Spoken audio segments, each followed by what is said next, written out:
nuevamente examinando, estudiando la vida de los hombres de Dios en el libro de Génesis en este caso, ¿no? Y vamos a ir a Génesis capítulo 25.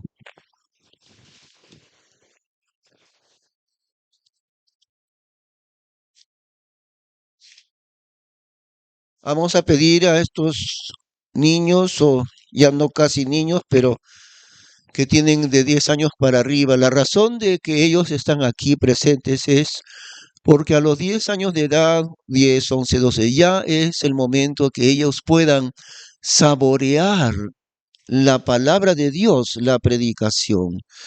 Es una razón muy especial por la que les pedimos a todos los que tienen de 10 años para arriba que estén aquí en el culto. No es porque no queremos tener escuela dominical, ¿ve?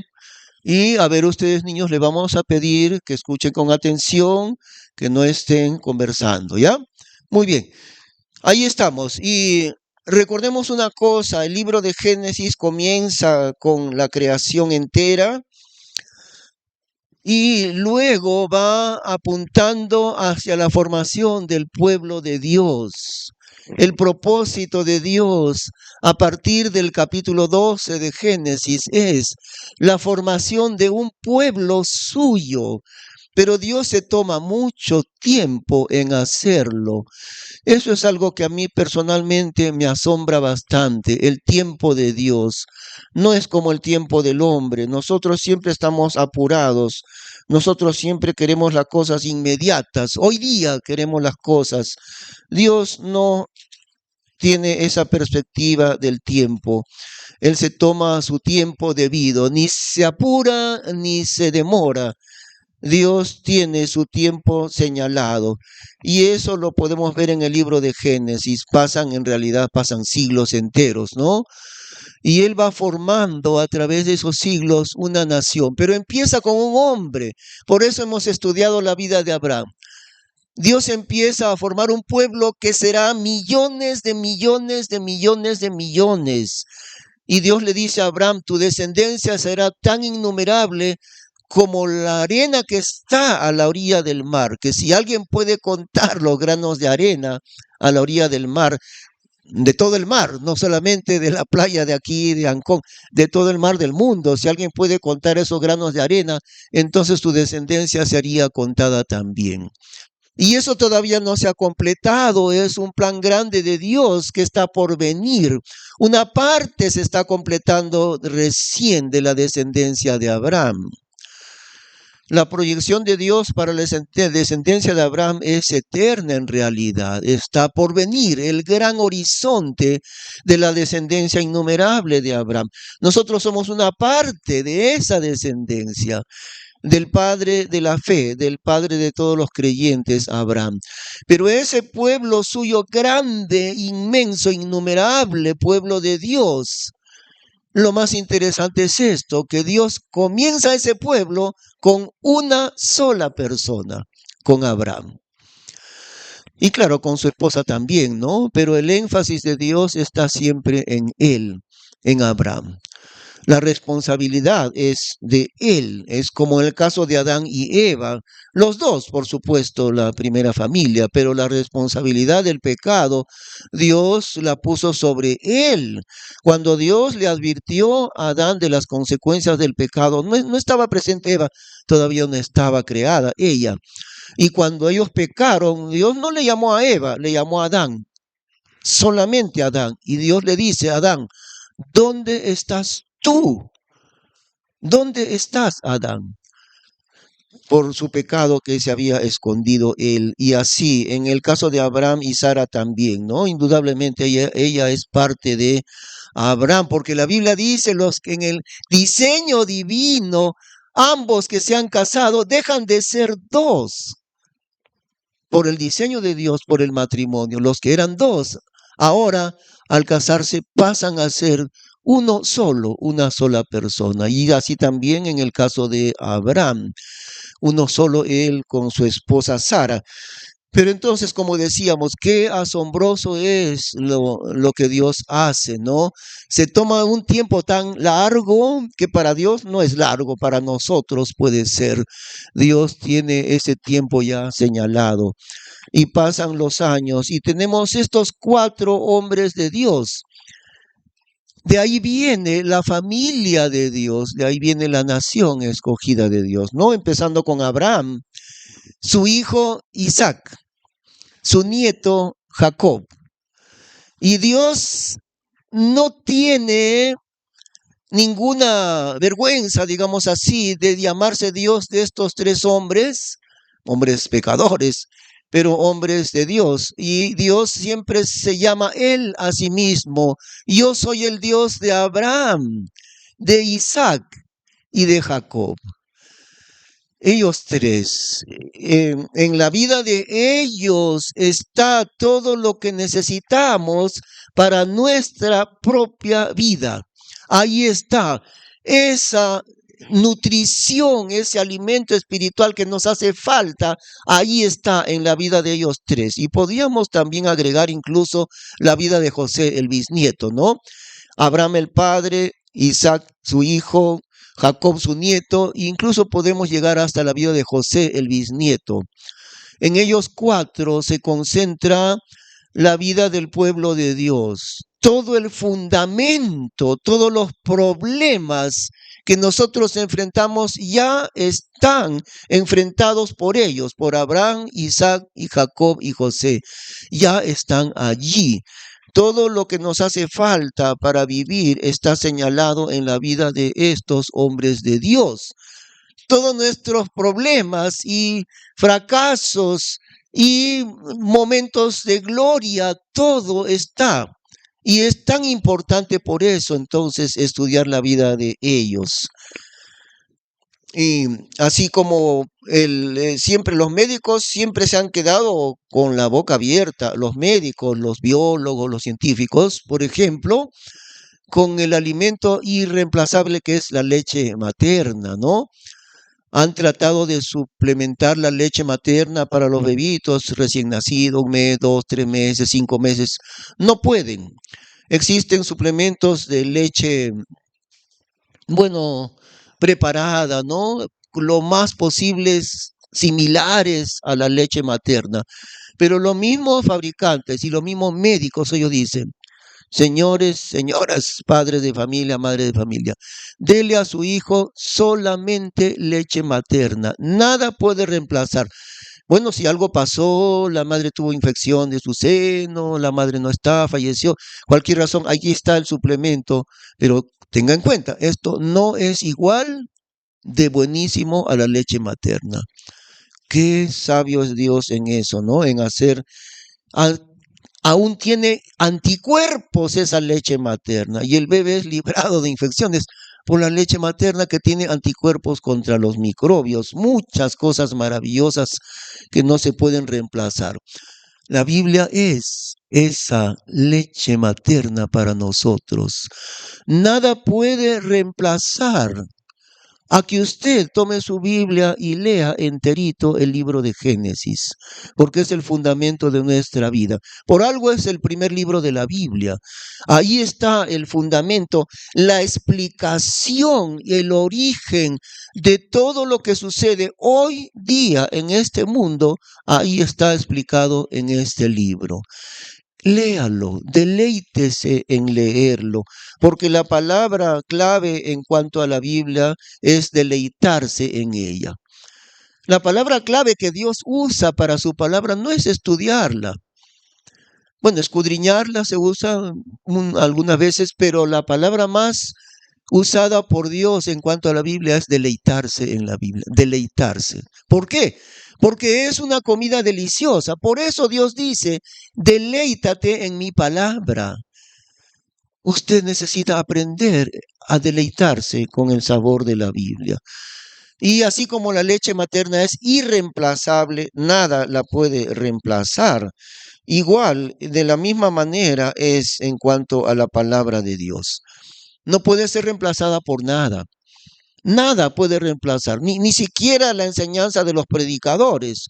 Bueno, la meta de un predicador siempre es que usted entre en la Biblia. Esa es la meta de la predicación. Exponer, mostrar a los creyentes, la Biblia dice así. No es la palabra de un predicador, es la palabra de Dios. Llevarle a usted a lo profundo de la Biblia, esa es la meta de la predicación. Encontramos entonces a estos 4 hombres de Dios, ¿no? Qué diferentes son todos ellos. Así es Dios, nos ha creado diferentes a todos nosotros, pero aun siendo diferentes, somos miembros de un solo cuerpo, dice el Señor. Abraham, el fundamento de todo el pueblo de Dios, aun siendo un hombre pecador, pero Dios lo puso como padre de todo su pueblo, un pueblo imposible de contar por lo grande y numeroso que ha de ser. Y todavía no ha llegado a cumplirse eso. Está empezando recién el cumplimiento de la descendencia de Abraham. Todos venimos de él espiritualmente hablando, ¿no? Nosotros, no de la sangre de Abraham, no, pero sí espiritualmente hablando. Y hemos sido trasplantados en el pueblo de Abraham. Una cosa notoria, notable, importante en la Biblia es que Dios no hizo ningún pacto con las naciones gentiles.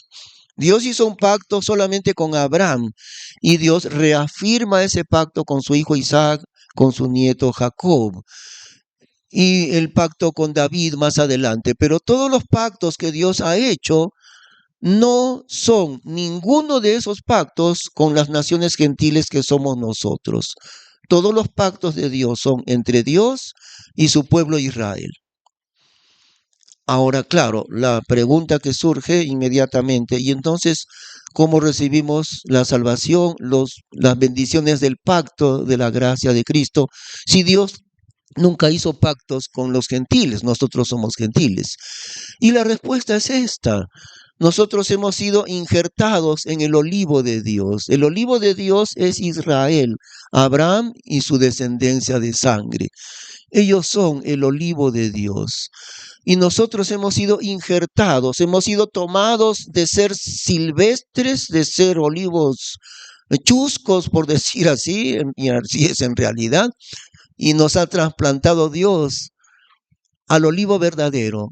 Ellos son la raíz del olivo, nosotros hemos sido solamente injertados en ellos, ¿no?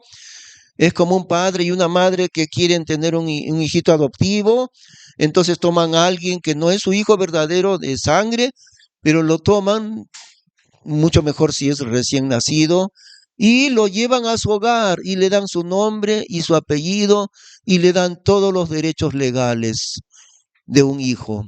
Entonces eso ha hecho Dios con nosotros. Nos ha tomado de ser un hijo de la calle, entre comillas, y nos ha llevado a su reino. Nos ha injertado, nos ha adoptado, pero el hijo verdadero siempre ha sido el pueblo de Israel. ¿Ve? Ahí la gran importancia de entender la base del estudio de la vida de Abraham y de Isaac y de Jacob y por último de José también. Qué diferentes son. Abraham, la base fundamental. Si uno se imagina verlo a Abraham, ve a un hombre muy, ¿qué diremos? Solemne, ¿no? En Abraham. Yo me imagino verlo a él, un hombre tal vez alto, muy simpático, muy solemne, se podría decir, en su comportamiento. Ahí está Abraham, fiel a Dios hasta lo último, hasta la muerte en realidad, fiel a Dios Abraham. Luego viene su hijo Isaac, bien diferente, porque notaremos algo que la Biblia dedica bastantes capítulos a Abraham, pero a Isaac apenas 2 o 3 capítulos, ¿no? Entonces Isaac, claro, es parte del plan de Dios, pero no se profundiza mucho Dios en la vida de Isaac, un hombre tranquilo. Si veríamos su presencia, un hombre tranquilo, apacible, y diremos que no tiene mayores en su vida, mayores subidas o caídas, nada de eso, ¿no? Un hombre muy tranquilo, muy apacible, Isaac. Y ahora viene la vida de Jacob, y ahí sí es tan diferente. Mientras pondríamos la figura de Abraham, su apariencia, un hombre fiel, un hombre serio, un hombre solemne, Abraham, delante de Dios. Y ahí viene el nieto Jacob, qué diferentes salen, ¿no? Jacob es un hombre que, como dije anteriormente ya, siempre está tratando de sacarle la vuelta a Dios. Jacob amaba a Dios y por eso también Dios lo amó a Jacob. Pero él quería hacer a su propia manera las cosas de Dios. Amaba a Dios, pero quería hacer las cosas de Dios a su propia manera. Es como decir, Señor, yo lo hago mejor, déjame, yo lo hago mejor. Y nunca queriendo hacer lo que Dios le decía que haga. Eso diríamos en términos de ahora, ¿no? Siempre Jacob tratando de sacarle la vuelta a Dios. Muchos de nosotros hemos hecho eso, pero la vida de Jacob nos enseña justamente eso decimos, ahí está el fundamento de nuestra vida. La Biblia es un libro siempre de hoy, siempre actual, siempre fresco. Y será siempre la Biblia algo actual, vigente, fresco para cada día de nuestra vida. No hay ningún otro libro, ninguna otra palabra del hombre como la Biblia. Y entonces lo que pasó con Jacob nos pasa a nosotros hoy en día en el siglo XXI. Luego viene la vida de José. Ahí también, otra vez diferente. José como que regresa a la seriedad y a la fidelidad de su bisabuelo Abraham. Y José, qué diferente es de su padre Jacob. Bueno, entonces vamos a entrar en Génesis capítulo 25.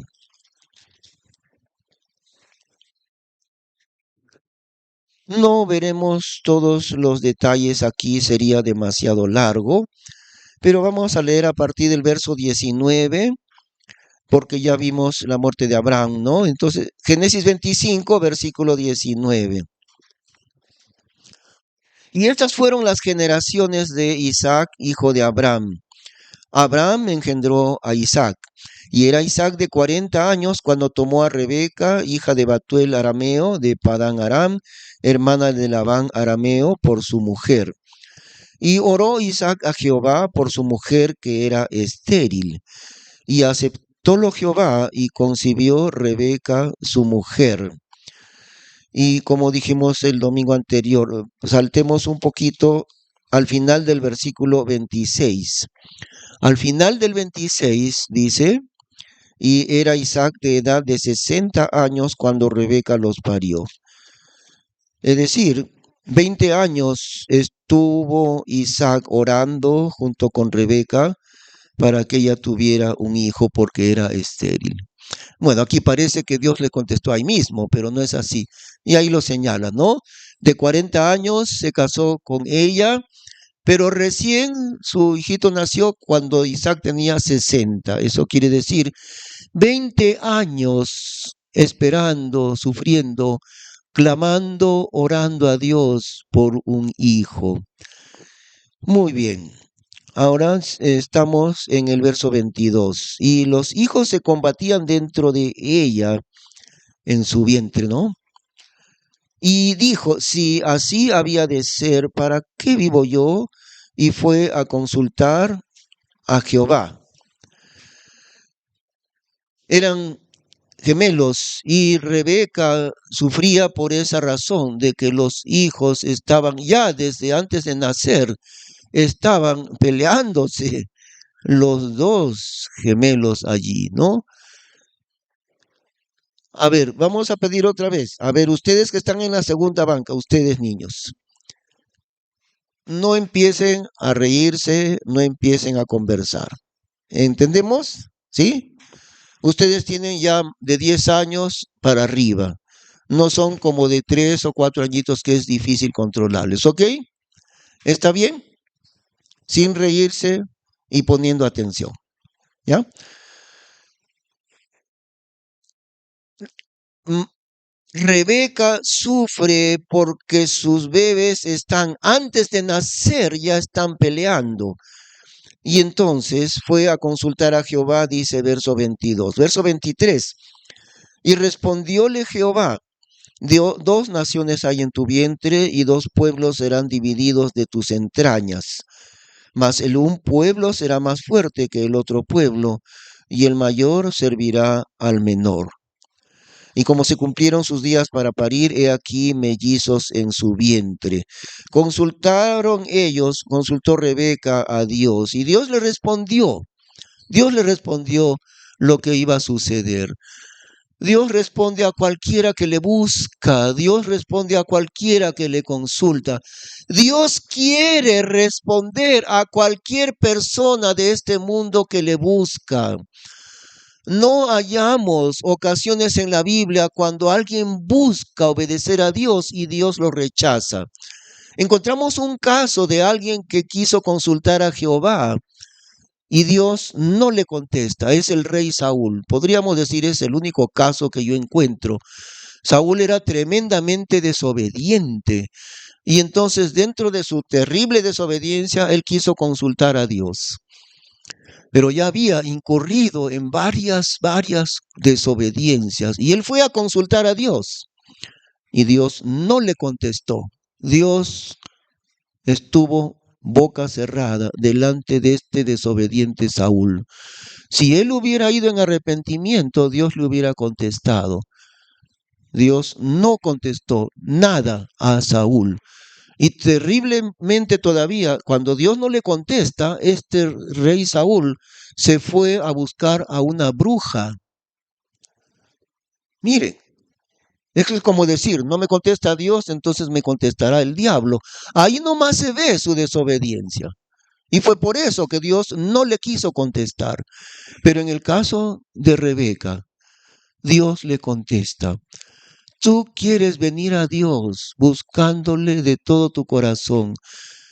Nunca hay casos en la Biblia donde Dios no contesta el llamado de alguien que le busca en arrepentimiento. Y el Señor lo vuelve a decir, ¿no? Al que a mí viene, no le echo fuera. Al que a mí viene, no le echo fuera. Si alguien está separado de Dios, viviendo una vida de desgracia, es porque él no quiere buscar a Dios. Dios sí quiere entrar en comunión contigo, pero tú no quieres. Esa es la razón, porque tu vida está muy lejos de Dios. Porque si tú le buscas, Él te va a contestar. Y Dios contesta a Rebeca. ¿Cuál es la respuesta de Dios? Dios le dice, versículo 23, y respondióle Jehová, dos naciones hay en tu vientre y dos pueblos serán divididos de tus entrañas. Mas el un pueblo será más fuerte que el otro pueblo y el mayor servirá al menor. Dios le señala el futuro. Desde antes que nacieran, Dios le señala. Habla de dos naciones, ni siquiera habla de los dos hijos, sino de dos naciones que van a venir, ¿no? Dos pueblos y dos naciones. A ver, un ratito. Facundo, ven acá y siéntate aquí al lado del hermano. Hermano, arrime un poquito su... Facundo, siéntate allí, ¿ya? Y tú, Ricardo, siéntate ahí, ¿ok? Y un poquito más allá, por favor, Jade, ¿ya? ¿Listo? La respuesta de Dios siempre es muy grande, fíjense, ¿no? La pregunta de Rebeca es bien pequeñita, porque Rebeca le pregunta a Dios, ¿por qué mis hijos se pelean? Nada más, eso quiere saber por qué se están peleando. No permitas que se peleen mis hijos, ya antes de nacer están peleando. Esa es la pequeña pregunta de Rebeca. Pero Dios le dice otra cosa muy grande. Dios le dice, hay dos naciones en tu vientre. Dos naciones, dos pueblos hay en tu vientre. Y cuando venga el futuro de las dos naciones en tu vientre, el mayor servirá al menor. El que ha nacido, el mayor que nacerá, servirá al que es menor. Ahora, ¿cómo va a ser el mayor y menor? Porque los dos estaban juntos en su vientre, ¿no? Pero entonces, bueno, en la cultura de ellos, siempre había preferencia para el primogénito, el que nacía primero. Y así era, ¿no? En realidad Dios también así lo coloca, pero el primogénito tiene un derecho mayor. Pero entonces, ¿cuál de las será primogénito? El que nacía primero. Estaban juntos en su vientre, pero el que salía primero entonces sería el mayor, aunque tenían la misma edad, pero al hecho de darlo a luz primero, tal vez el que se abre paso primero para poder nacer, ¿no? Ese sería el mayor, y Dios se lo dice.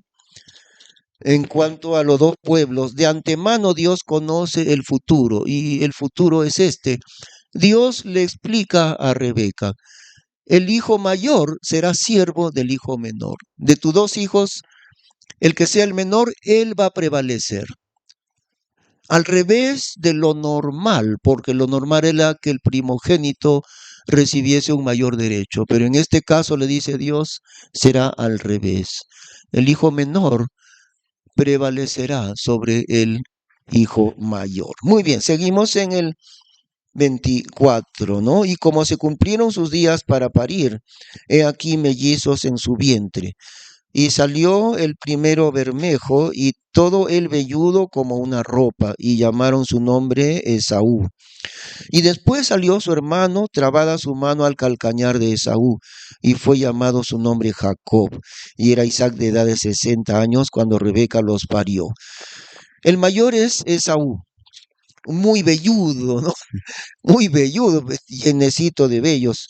Y el segundo, o sea, Jacob, trabada su mano al calcañar, o sea, al talón de Esaú, como diciendo, no me vas a ganar, ya me ganaste, pero no me vas a ganar, y está agarrado del talón de su hermano, ¿no? Qué buena gracia vas a nacer primero. Ahí está. Y en realidad el nombre Jacob significa suplantador, el que suplanta. Ese es el significado del nombre Jacob, el suplantador. Seguimos, verso 27. Y crecieron los niños, y Esaú fue varón sabio en la casa, hombre del campo. Jacob, empero, era varón sincero que estaba en las tiendas. Y amó Isaac a Esaú porque comía de su casa, mas Rebeca amaba a Jacob. El mayor, Esaú, era un hombre muy activo, muy, digamos, entre lo que le llaman los psicólogos personalidad agresiva, muy movido, no podía estar quieto. Esaú era hombre de casa, hombre del campo, ¿no? En cambio, su hermano Jacob, el menor, era un hombre quieto, que estaba todo el tiempo ahí tranquilo, no le gustaba, ¿no? Tener tantas cosas como su hermano, que no podía estar quieto todo el tiempo, muy movido, muy agresivo, así.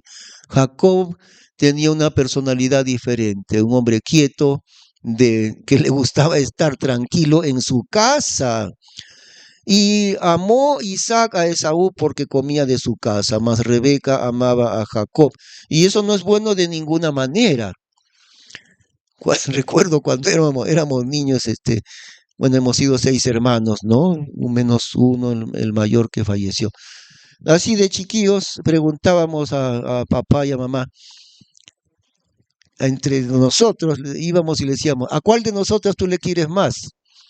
Y respondían siempre, a todos los queremos igualitos. No había alguien que quisieran más, aunque de verdad yo veía que a mi hermano mayor le daban más, ¿no? Por eso era la pregunta. De entre 6 hermanos, al mayor le dieron muchas cosas, ¿no?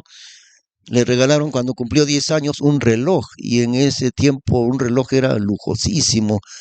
Entonces, bueno, siempre un poquito de preferencia por el mayor, por ser el mayor.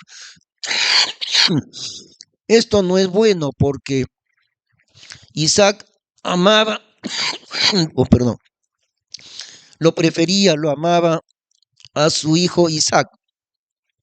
Y Rebeca lo contrario, Rebeca amaba a Jacob. Eso no es bueno de ninguna manera.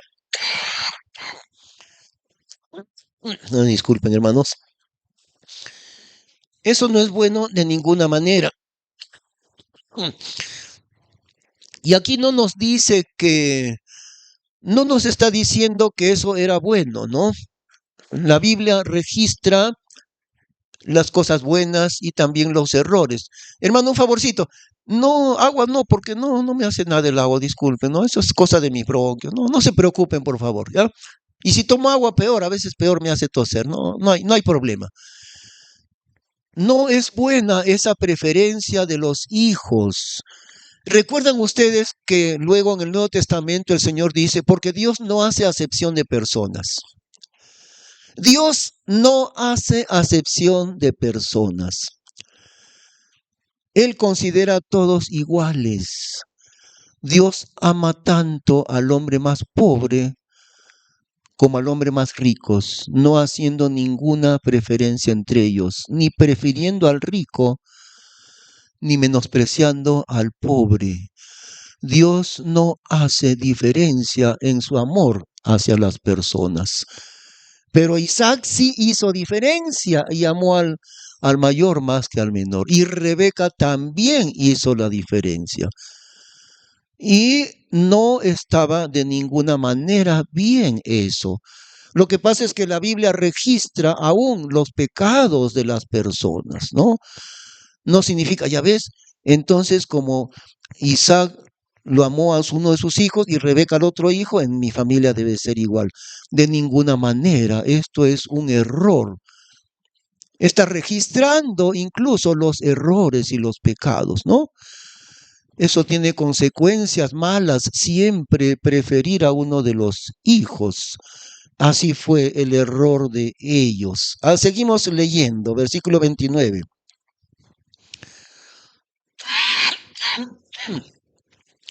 Y guisó Jacob un guisado, y volviendo Esaú del campo cansado, dijo Esaú a Jacob, ruégote que me des a comer de eso bermejo, que estoy cansado.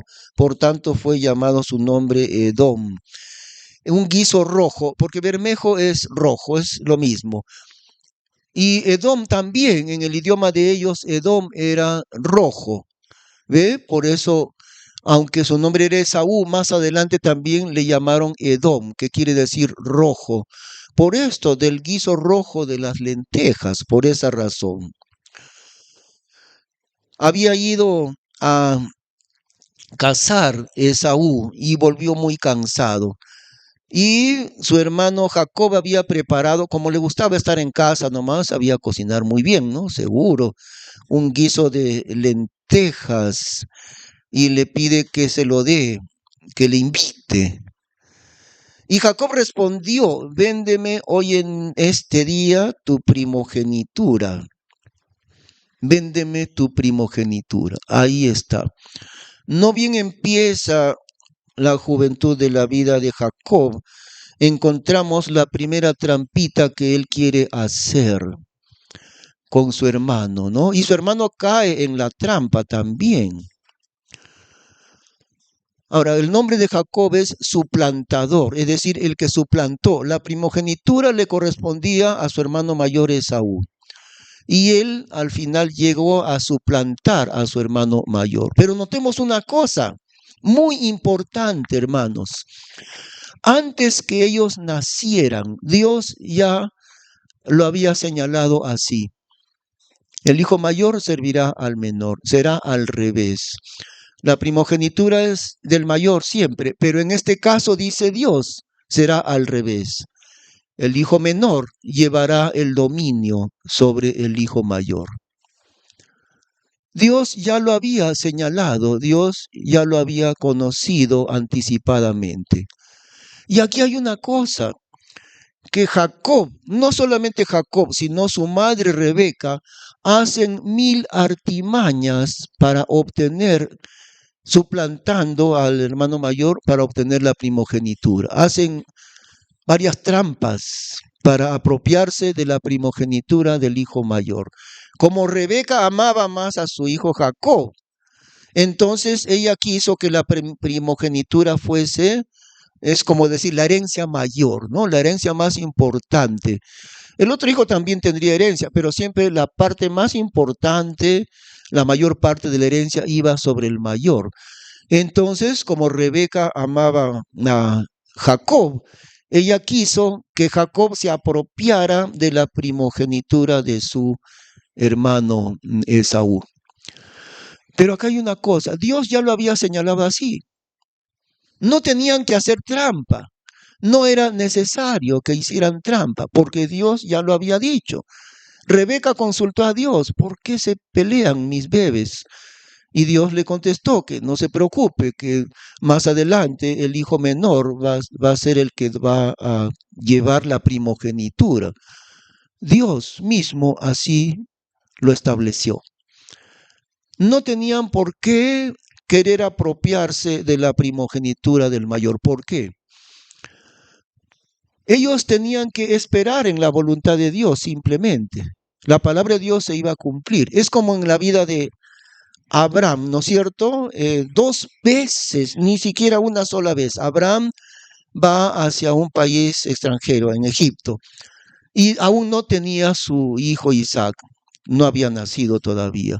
Y al llegar a Egipto, Abraham, lleno de miedo, dice, ella es mi hermana, o sea, miente, diciendo, ella es mi hermana, para que no lo maten a él, porque decía, como es muy hermosa, entonces me van a matar a mí. Si digo que somos casados, me matarán a mí para quedarse con ella, con mi esposa Sara. Y entonces él simplemente habla esa mentira delante de Faraón, es mi hermana. Y lo hizo no una, sino 2 veces. Así fue el aprendizaje de los errores de Abraham al comienzo de su vida. Pero ahí estamos nosotros, por eso decimos, no les recuerda, a mí también, no nos recuerda nuestros errores de tiempos o de años anteriores, no nos recuerda, sí. Y cuando pasa el tiempo y uno dice, ¿cómo he podido ser tan, tan necio de cometer este error? ¿Cómo he podido hacer eso, no? Pero así fue Abraham. ¿Qué pasaba? Dios le había dicho a Abraham, vas a tener tu descendencia innumerable, tú con ella, tú, Abraham, con tu esposa Sara. Pero él dice, me van a matar. No le iban a matar, porque la palabra de Dios tenía que cumplirse. Él hubiera dicho, sí, es mi esposa, y le iban a matar por causa de ella. No, porque si mataban a Sara, ¿de dónde hubiera venido el hijo que Dios le había prometido? Entonces era fácil entender. Era fácil que él dijese la verdad, sí, es mi esposa, confiando en Dios. ¿Se acuerdan que la lección más grande que sacamos de la vida de Abraham es la confianza en Dios? En los 175 años de la vida entera de Abraham, lo que más destaca es su fe. Por eso es llamado el padre de la fe, el padre de todos los creyentes, el padre de la fe. La fe en Dios es lo que forma parte central en la vida de Abraham, en su larga vida. Pero notamos que al comienzo de su vida, los primeros años, no aprende todavía a tener fe, a confiar en Dios. Porque dice, olvida la promesa de Dios, o tal vez es incrédulo a la promesa de Dios. Dios le había dicho, van a ser tu hijo, y él todavía no tenía hijo. Y entonces él no iba a morir diciendo la verdad, es mi esposa. No lo iban a matar, ni a él ni a Sara, porque de Sara y de él iban a ser la descendencia prometida. Ahí está. Porque no confió en Dios Abraham. Pero ahí estamos nosotros también, ¿no? Y en este caso, igualito, otra vez, estamos en la tercera generación, o en la segunda, ¿no? Isaac y Rebeca. Ha venido Esaú hambriento y cansado. Y como él sabe que su hermano cocina muy rico, le dice, invítame de tu guiso que has preparado. Isaac, astuto Isaac, ¿no? Abraham no era así. Este hombre tan pícaro, tan astuto, le dice, ya, te lo doy si me vendes tu primogenitura. Véndeme tu derecho de primogénito y te doy, te invito.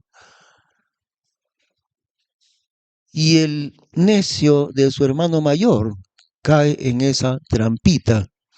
Veamos, ¿no? Y Jacob respondió, véndeme hoy en este día tu primogenitura. Entonces dijo Esaú, he aquí yo me voy a morir. ¿Para qué pues me servirá la primogenitura? Y dijo Jacob, júrame hoy en este día. Y él le juró y vendió su primogenitura a Jacob. Entonces Jacob dio a Esaú del pan y del guisado de las lentejas, y él comió y bebió, y levantóse y fuese, y así menospreció Esaú la primogenitura. Por eso a veces decimos en diferentes ocasiones, mira, tú eres un joven, sufres por tener a alguien como esposa, ¿no? Porque estás soltero, pero eres un joven cristiano, muy bien. Y tienes necesidades sexuales que tal vez serán muy, muy fuertes, ese impulso sexual en ti. Pero hay una cosa que quisiéramos advertirte. No vendas tu primogenitura por un plato de lentejas.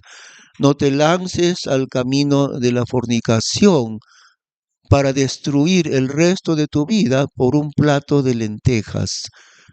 Por satisfacer ese impulso que hay en tu cuerpo, vas a estar con alguien, con alguna mujer, que ni siquiera será, qué sé yo, alguien que debe estar contigo, y tú debes mantenerte todavía para el matrimonio, y tú eres un hijo de Dios, pero muchos lo hacen por satisfacer el impulso del momento, ¿no? ¿Qué pasó con Esaú?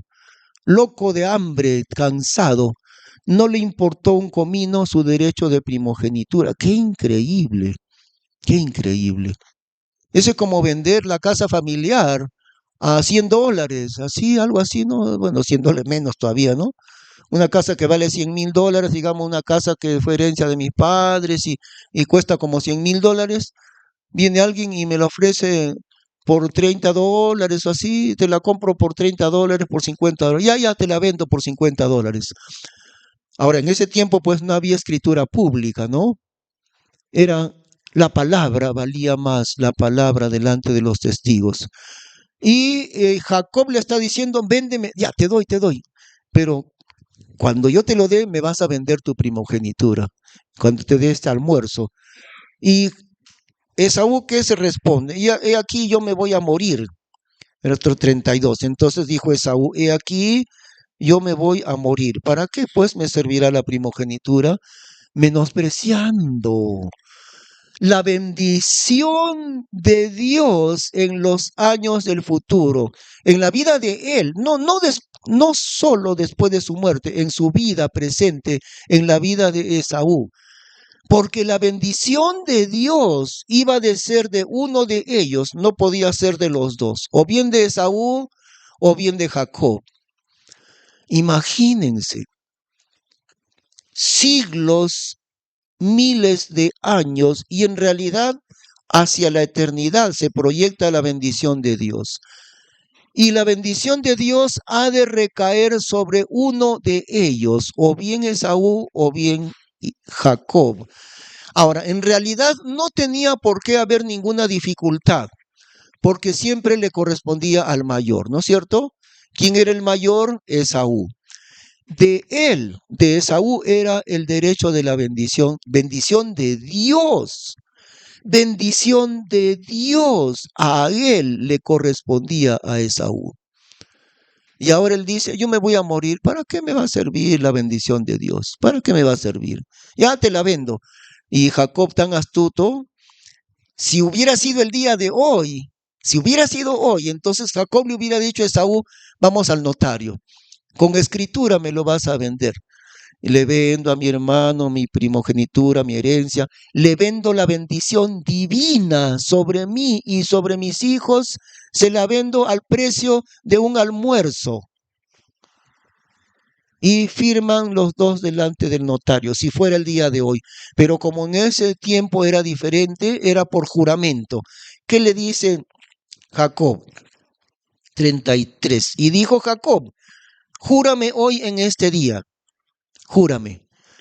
¿De verdad? Lo vas a hacer, legalmente tienes que jurar. Y él le juró y vendió su primogenitura a Jacob. Eso es como firmar.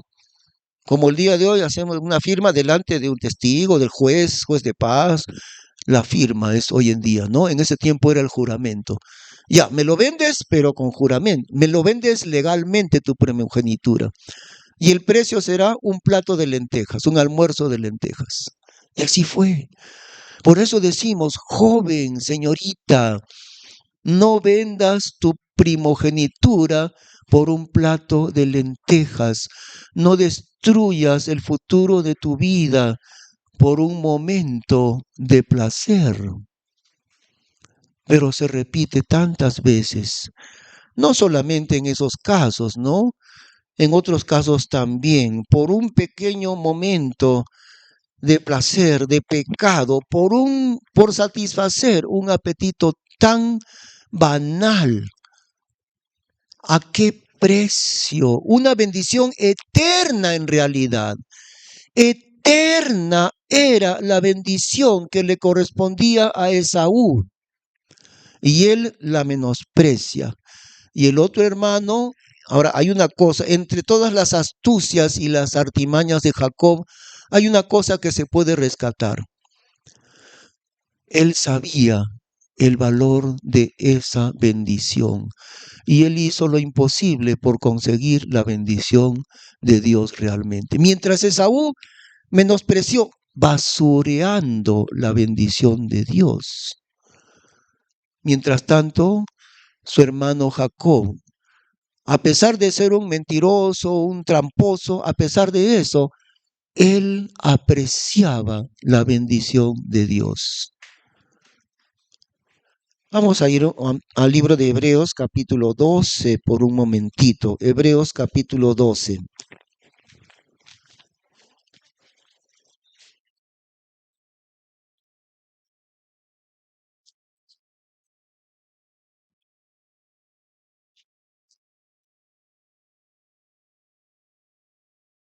Hebreos 12 y el versículo 15.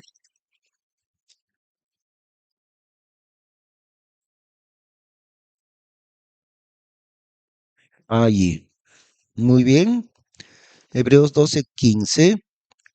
Mirando bien que ninguno se aparte de la gracia de Dios, que ninguna raíz de amargura brotando os perturbe, y por ella muchos sean contaminados. Que ninguno sea fornicario o profano, como Esaú, que por una vianda vendió su primogenitura. Porque ya sabéis que aún después, deseando heredar la bendición, fue reprobado, que no halló lugar de arrepentimiento, aunque la procuró con lágrimas. ¿Qué sucedió? Años después, miren lo que pasó. Así siendo joven, él, ya te juro que para ti es la primogenitura, te la vendo. Y la menospreció totalmente. Pero pasaron los años y cuando llega el momento de la muerte de su padre Isaac, Isaac va a pronunciar su bendición sobre Esaú al morir, antes de morir. Y le va a pronunciar su bendición sobre su hijo mayor Esaú. Y en ese momento, Jacob lo suplanta, se disfraza y viene donde su papá. Y su papá pronuncia su bendición, no sobre Esaú, porque el papá ya estaba muy anciano, ya no veía. Y su bendición la pronuncia sin saber, no sobre Esaú, sino sobre Jacob el menor. Y apenas Isaac acababa de pronunciar su bendición, ya se la dio, ya le dio eternamente la bendición a Jacob, el suplantador.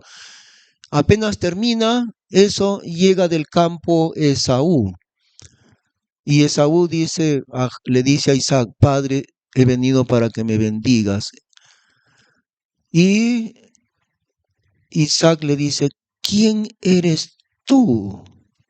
¿Y quién es el que entró y yo le di la bendición hace un momento? En esa oportunidad han pasado los años y Esaú por fin aprende a valorar la bendición de Dios, la primogenitura, pero ya era muy tarde. Y es por eso que dice aquí, ¿no? En Hebreos 12, verso 17, porque ya sabéis que aún después, deseando heredar la bendición, o sea, Esaú, fue reprobado. No, ya no se podía.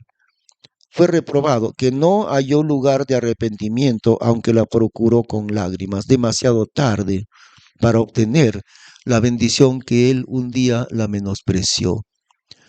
Y miren que acá relaciona este hecho de vender su bendición por un plato de lentejas, lo relaciona con la fornicación, como hemos dicho, ¿no? Verso 16. Que ninguno sea fornicario o profano, como Esaú, profano, el que pisotea las cosas de Dios, profano. Que ninguno sea fornicario o profano como Esaú, que por una vianda vendió su primogenitura. Y eso es lo que decimos, por un momento de impulso sexual, por un momento, por satisfacer el apetito de un momento, destruyen el resto de su vida. ¿Cuántas veces ha sucedido de esa manera? Y muchas veces no queda allí, ¿no? A veces viene la consecuencia de un bebé que va a nacer, de un embarazo no deseado, entre comillas. Eso viene resultado del momento de querer satisfacer un apetito y menospreciar la bendición de Dios por un plato de lentejas. No solamente eso, veamos, la vida entera de una persona es delante de la eternidad, es la vida entera de alguien delante de la eternidad, es como un simple plato de lentejas. Comparado con la eternidad y con el reino de Dios que viene, la vida en estos años de nuestro cuerpo mortal es tan pequeño como un plato, como un almuerzo de lentejas. Y no podemos vender el reino de Dios que nos espera y la eternidad, menospreciarla por vivir una vida descontrolada a nuestra propia voluntad, vendiendo nuestra bendición entera al precio de vivir una vida fuera del propósito de Dios. Porque comparado con la eternidad, la vida entera de alguien es tan pequeño como un simple almuerzo de lentejas. ¿De qué vale? Es como el Señor Jesús dice, ¿no? ¿De qué le servirá a alguien si ganare todo el mundo y perdiere su alma? ¿O qué precio dará el hombre por su alma? ¿De qué le sirve al hombre ganar el mundo entero, las riquezas del mundo entero y perder su alma? ¿De qué le sirve? Dale a Dios tu vida. Dale a Dios cada día de tu vida. No lo intercambies por un poquito de dinero, porque eso dicen algunos, ¿no? Bueno, yo no puedo estar en la casa de Dios porque tengo mucho trabajo, tengo mi negocio, tengo mis estudios. No puedo, no me alcanza el tiempo. Tú estás como Esaú haciendo eso. Cuando dices, no tengo tiempo para Dios, estoy muy ocupado, pues es muy difícil la vida, hay que luchar. El domingo no puedo, ese es el día que más negocio tengo, no puedo. Tú estás ahí exactamente igual como Esaú, intercambiando, vendiendo, menospreciando la bendición eterna de Dios al precio de un plato de comida. Eso es lo que estás haciendo, menospreciando lo que Dios te quiere dar. Vamos a terminar en oración. Señor, gracias por tu palabra que nos habla a la vida de cada uno de nosotros. Enséñanos, Señor, a vivir por ella. Enséñanos a entender el valor eterno de los propósitos tuyos en los años que nos queda de esta vida terrenal. Enséñanos a seguir tu voluntad y dejar de lado esos apetitos que son tan pequeños delante de lo que tú nos quieres dar. Oh Dios, gracias por los que nos has enseñado en este día. En el nombre de Jesús te damos gracias. Amén. Hermanos, les suplicamos ponerse de pie para cantar el último himno.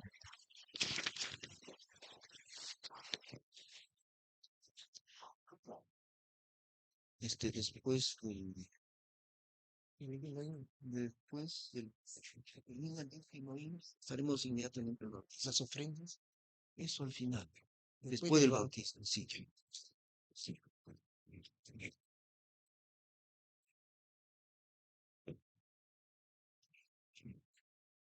Muy bien, hermanos, así puesto de pie, sigamos alabando a nuestro Dios con el himno número 6.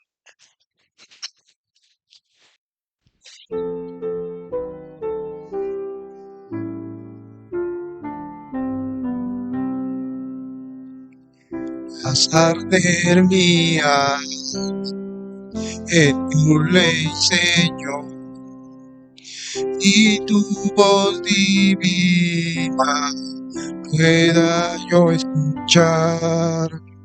Muchos en tinieblas siguen el error. Quiero con tus gracias hoy testificar. Haz arder mi alma, haz arder, oh Dios. Hazme un testigo de tu salvación. Muchos en tinieblas claman por tu voz. Haz arder mi alma con tu compasión.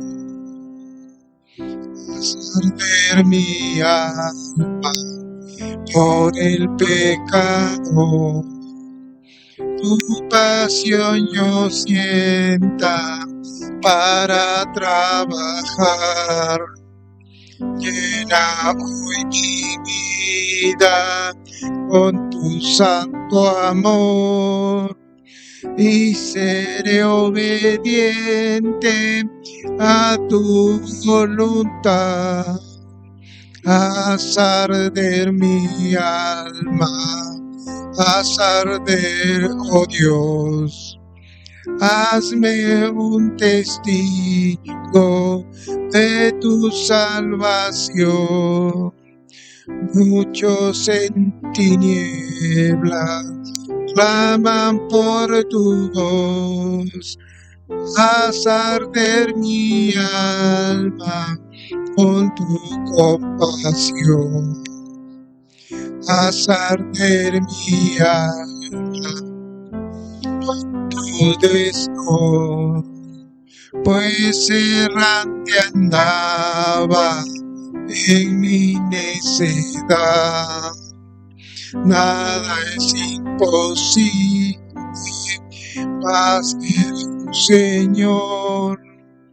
Hazme fiel testigo de tu gran verdad.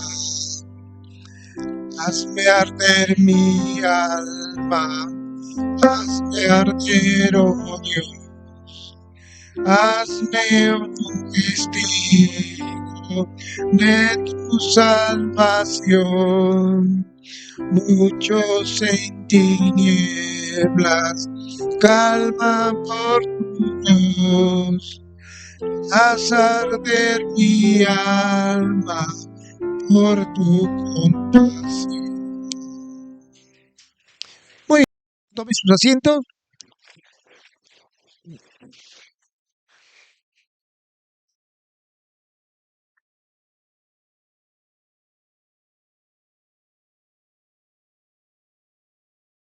Muy bien. Bueno, vamos a invertir un poquito el orden del final del culto y algunos anuncios, hermanos. Tenemos una alegría muy grande de ver a algunas personas en este momento. Después de un tiempo, algunos de ellos. Damos la bienvenida a la hermana Patti Farfán. Ella es hermana de nuestra hermana Zoila, ¿no? Levante por favor su mano para saludarle. Ella es Patricia Farfán. Que el Señor le bendiga.